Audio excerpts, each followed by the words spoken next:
frame in the treacherous middle ground that combines both the fantastic and the real. But John Collier is the exception. He has managed to do just that. And with such skill that the reader often confuses which is reality and which fantasy. Today's story, while it does not deal in fantasy or the supernatural, nevertheless has a quality suggestive of both. But beyond that, it is pure entertainment. We'll begin our short story in just a moment. And now, Mortious by John Collier. It was a quiet, friendly town in upstate New York.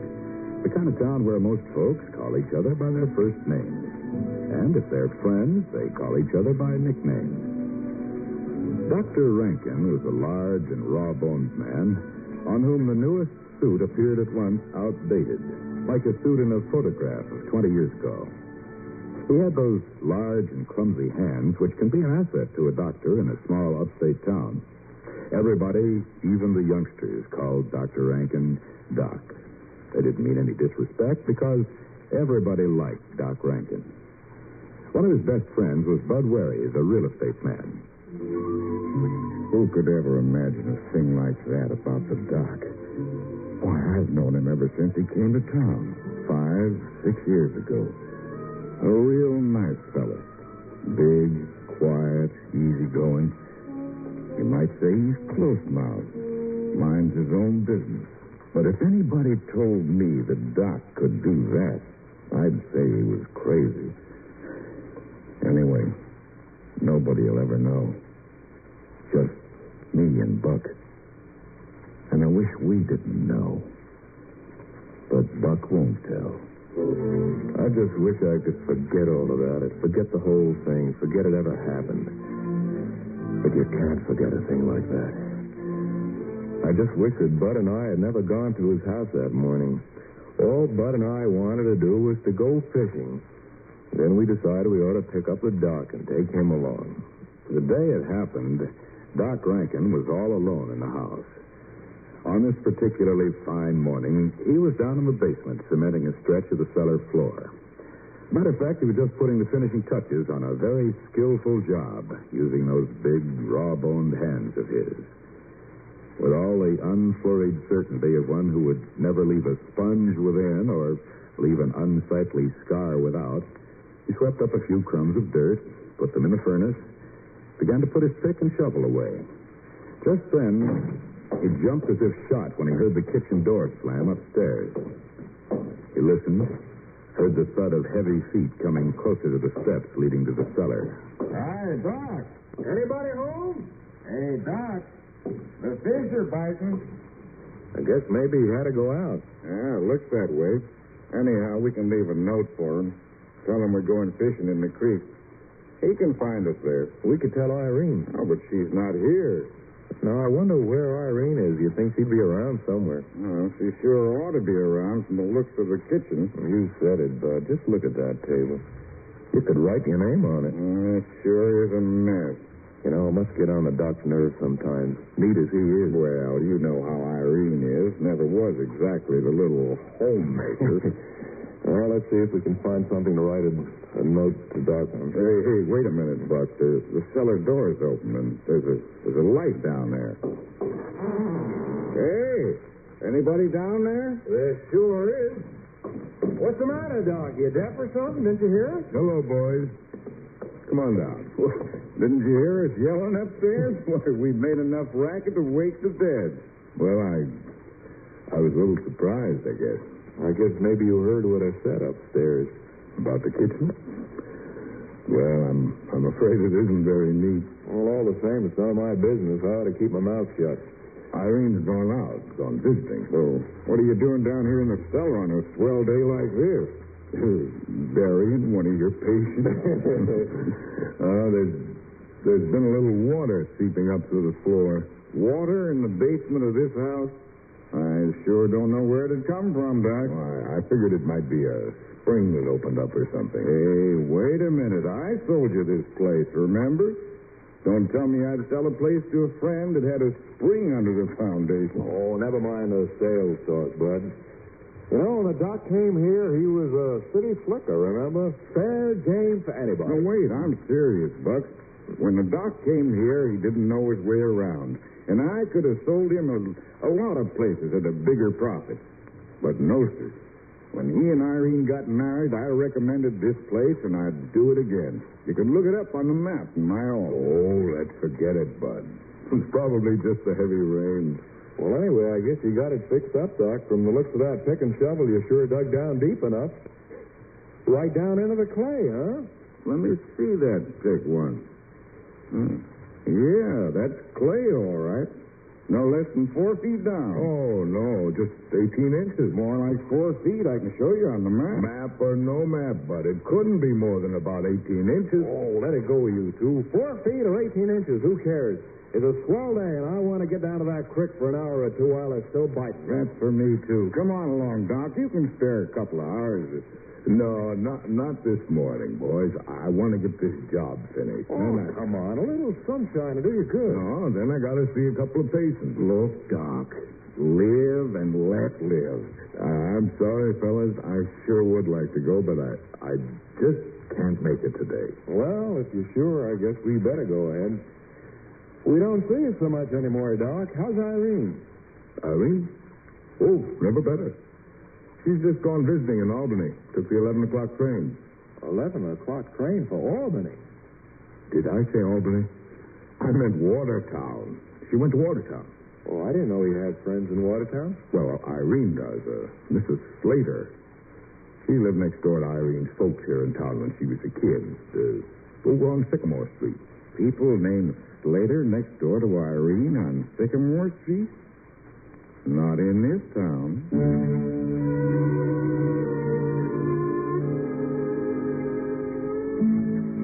There was a moment of awkward silence in the dim cellar. The big doctor's heavy face looked puzzled for a moment. The eyes of the two friends met for a fleeting second. Then Bud went on. I don't like to contradict you, Doc, but no one named Slater ever lived next to Irene. Well, you must be wrong, Bud. Irene was telling me all about him last night. Look, Buck, you lived here all your life. He got a letter from this Mrs. Slater. It seems she looked after Irene once when her mother was in the hospital. I don't get it, Doc. Like Bud says, I've lived here all my life. Irene's folks and mine were neighbors. I don't remember any Mrs. Slater. Well, that's what she told me. Of course, that was a good many years ago. Might be some mix-up. Why, when we were kids, we were in and out of Irene's house all the time. We knew everybody around. There was never anybody named Slater next door. Well, maybe she married again, this woman. Then her name would have been different when she lived here. I don't think so, Doc. I just don't remember anybody like that at all. What time did she go to the station? Oh, it was not long ago, about a quarter of an hour. It wasn't any longer than that. About a quarter of an hour. Did you drive her downtown to the station? No, I was busy working here in the cellar, so she walked down. Funny we didn't see her then. Bud and I came out Main Street. That's the way she'd go. Maybe she walked across the pasture. If she took the shortcut to the station across the field, you'd have missed her. That's a pretty rough walk across there, especially for a woman with a suitcase. She didn't have a suitcase with her. Just a few things in a bag. So she probably walked across the field. Gosh almighty, Doc. Look, Doc, it just doesn't add up. I don't like to think anything, but There sure are a lot of funny angles here. Angles? What do you mean, angles? Well, why would a feller dig down 4 feet to do a measly little cement job? The doctor's friends looked at each other. Their eyes went from the pick and shovel with the fresh clay on them, then to the new, damp cement on the floor.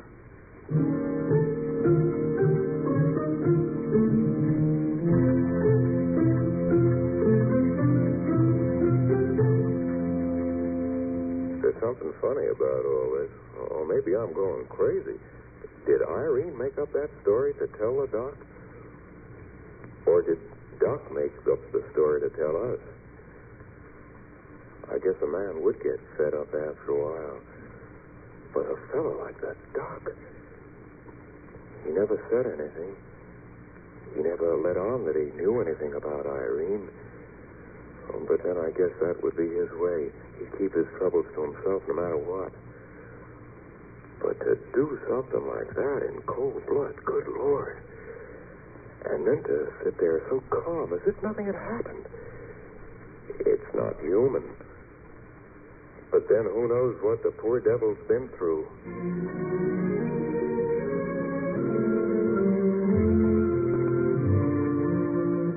4 feet to do a measly little cement job? Good Lord, Doc, how could you do it? A guy like you. What in the name of heaven are you two fools thinking?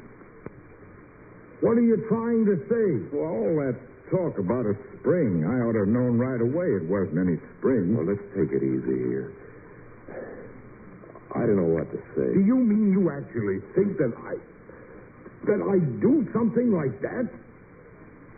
Am I crazy or are you? You suggest that I mean, Irene, my own wife. All right, get out. Get out, I tell you. Go get the sheriff and bring him here. Hold it, Doc. Don't get... Bring him here, I tell you. Bring him here and tell him to start digging. And see what you find. Wait, Doc. We're your friends. Darn good friends, too. Yeah, don't worry about us. We've been friends for a long time, right from the start. We're still your friends. I'll say one thing. It's not as if you didn't have provocation. Whatever you did, I'm sure you had plenty of reason. There was plenty of reason, all right. The whole town knows that. Most people here would understand, Doc, but, well, it's a little different when you try to tell it to a jury at the county seat. I don't know what you're raving about. Just exactly what are you saying? What do you mean? Nobody blames you, Doc. But this is really being put on the spot. Brother, what a spot. We've got some fast thinking to do. You've got to realize what we're up against, Doc. This is plenty serious. Provocation or not. And we can't make any wrong moves, Doc. Whether we like it or not, we're mixed up in this thing, too. There's such a thing as being an accomplice to a crime. Just tell me this. Just tell me one thing. What's all this talk about provocation? Oh, we know you were justified, Doc. What do you mean, justified? Well, you were bound to get wised up sooner or later. I guess we should have told you a long time ago. We should have told you 5 years ago, before you even got married to her. Sure we should have. But it's too late now. Funny thing, when you came to town without knowing your way around, we all took a liking to you. Most strangers like that we'd take advantage of, but not you. You were too nice a guy. Like I could have sold you the old Jessup house, made a sucker out of you. But I came right out and told you the truth. I wouldn't let you make a mistake like that. When it came to Ted Wepper's jalopy, I put you wise to that. But when it came to something important like marriage, we let you go right ahead and make a chump of yourself. Somebody should have given you a hint. That part was our fault. Now, let me get this straight. You mean that you thought I wouldn't be happy with Irene? Let's say it this way, Doc. We knew she wasn't going to be satisfied. She just wasn't cut out for a guy like you. Well, maybe I was to blame. I'm 50 years old. I guess that's pretty old for Irene. It wouldn't have made any difference if you was Johnny White's mother at the age of 21. I know a lot of people think she's not exactly a perfect wife. Well, maybe she's not. After all, she's young. She's full of life. Oh, skip it, Doc. Just skip it, will you? Well, let me tell you something. Not everybody wants the same thing. I'm not a very lively fellow myself. I don't open up with people very easily. But Irene's different. Always gay and friendly. That's what we mean. She was always very friendly. She's not a housekeeper. I knew that all the time.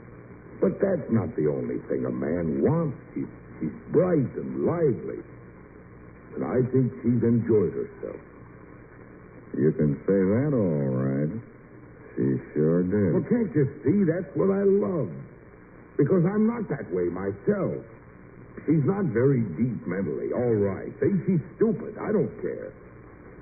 I wasn't looking for someone else on the quiet, studious side. Don't you realize that? Sure, Doc, but after all... No, let me go on now that I've started. She's lazy. Well, I'm not. She's not systematic. Heaven knows I've got plenty of system.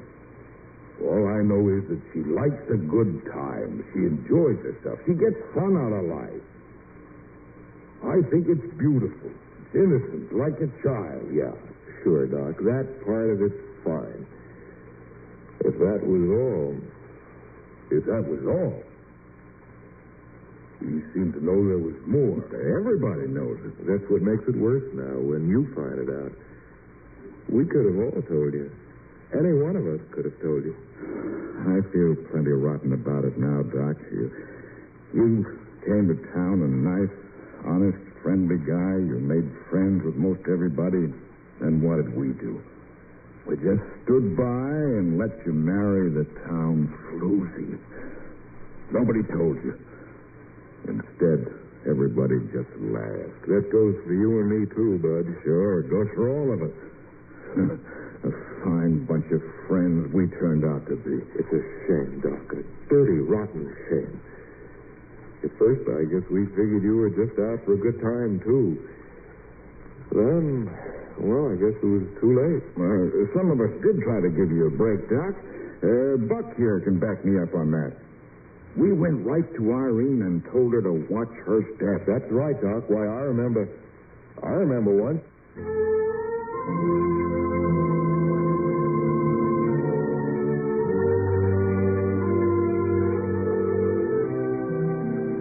Now, listen, Irene. You've got no right to go chasing around this way. You understand? Why, Buck, I don't know what you're talking about. Don't try to act innocent with me, Irene. You're married now. Married to a swell guy. So what? Be sensible, Irene. Well, you've been out with every Tom, Dick, and Harry in town.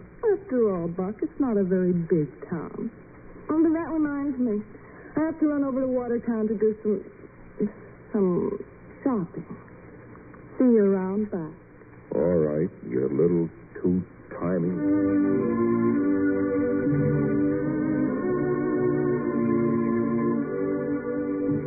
You just let me alone, Bud Wary. Or are you just getting to be an old busybody? I'm just trying to tell you for your own good, Irene. Why don't you settle down and try to act decent for a change? I don't see it's any of your business. I'm not hurting you any. No, but I'm not going to stand by and watch a friend of mine made a fool of. So why don't you just keep your mouth shut? You cheap little chiseler. Sometime you're going to go too far.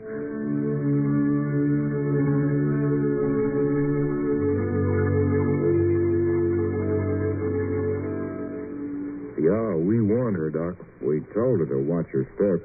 Everybody hoped she'd change.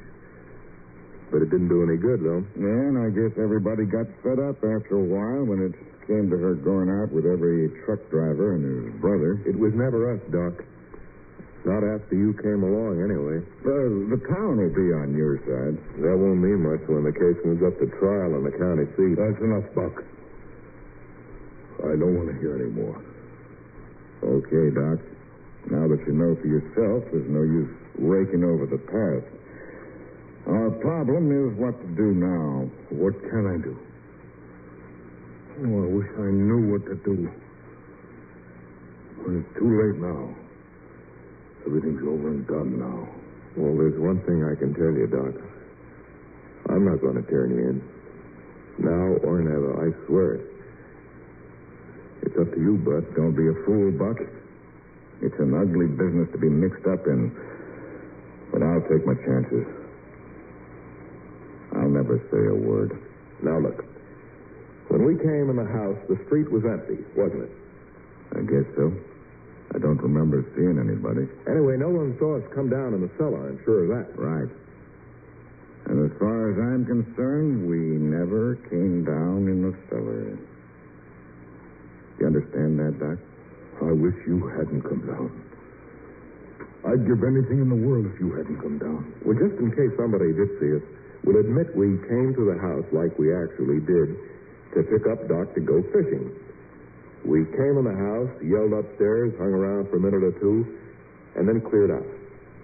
No one came down in the cellar. Doc, all you have to do is say that Irene went out for a walk and never came back.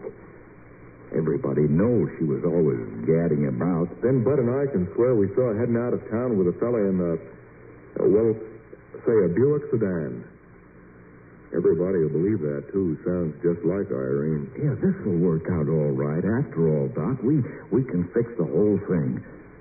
All you have to do is keep your nerve and stick to the story. With the reputation Irene had, it's a cinch. But we don't want to hang around here too long. No, we'd better scram. But let's get it straight once more. We came by to go fishing. We didn't find anybody home. So we went ahead without the doc. And we never came down here in the cellar. Then we saw Irene leaving town in this car with a fellow we didn't know. You all set, Doc? Do you have everything straight? Sure. I have everything perfectly straight now. Everything's all set. Let's go, Bud. And, Doc, you better get everything covered up down here.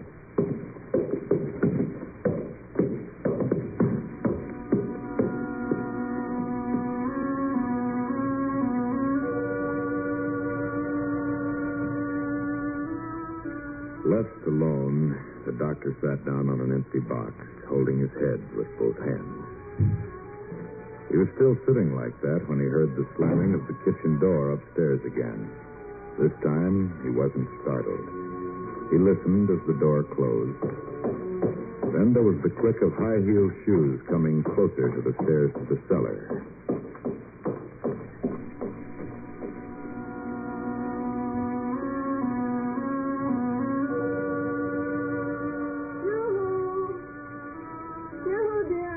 I'm down here, Irene, in the cellar. Are you still working down there? Yes, turned out to be more of a job than I thought. Why are you back so soon? Oh, can you beat it? I missed the old train. Oh, that's too bad. Did you come back across the field? Yes, like a fool. I should have hitched a ride and caught the train up the line. Oh? But I thought you could drive me over to the junction if you're through with the job, and I can still make the train. It wouldn't take you long. Did you meet anyone on the way back? No, not a soul. What took you so long to finish down here? Oh, I'm afraid I made a stupid mistake. I'll have to take the whole thing up again. Come on down, Irene, and I'll show you. Oh, all right. But I don't want to be late for my appointment with Mrs. Slater. Well, that's all right. This will only take a minute. Come on down, dear.